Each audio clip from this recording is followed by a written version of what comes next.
গরম ভাত নিয়ে নিয়েছি, সাথে নিয়েছি ধনিয়া কাতলা।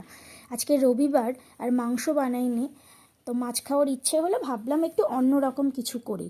গরম ভাত তার সাথে ধনিয়া কাতলা ভীষণই ভালো লাগে। ধনেপাতা তো প্রায় উঠে যাবে, সারা বছর পাওয়া গেলেও শীতের ধনেপাতার টেস্টই আলাদা। তো একবার করে খেয়েও ভীষণ ভীষণ ভালো লাগবে। আমি খেয়ে বলছি কেমন হয়েছে।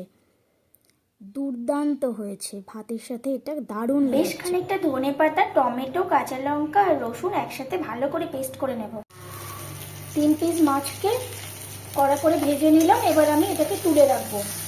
মাছ ভাজার কড়াইতেই আর একটু কালো জিরে ফোড়ন দেব ওই তেলে। এবার এর মধ্যে বেটে রাখা ওই পেস্টটাকে ঢেলে দেবো। বেটে রাখা পেস্টটাকে ঢেলে দিয়ে তারপরে একটু নাড়াতে থাকবো। এবার এখানে জিরে গুঁড়ো, ধনে গুঁড়ো, লবণ, হলুদ গুঁড়ো আর একটু কাশ্মীরি লঙ্কার গুঁড়ো একসাথে ভালো করে জলে গুঁড়ে রেখে দিয়েছি। এটাকে ওর মধ্যে ঢেলে দেবো। এটাকে কড়াইয়ের মধ্যে এবার ঢেলে দিলাম, দিয়ে এবার ভালো করে কষাতে থাকবো। একটু জল দিয়েছি, জলটা ফুটে গেছে। এবার ভেজে রাখা মাছগুলোকে দিয়ে দেব, দিয়ে আরো কিছুক্ষণ ফুটিয়ে নেব।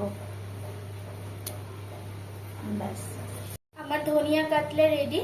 এটা ভীষণই সুন্দর খেতে হয়, গরম গরম ভাতের সাথে পরিবেশন করব। এটার মধ্যে একটু হলুদটা বেশি হয়ে গেছে, তার জন্য কালারটা একটু ইয়েলোইশ হয়ে গেছে, নাহলে এটা পুরো গ্রিন হয়।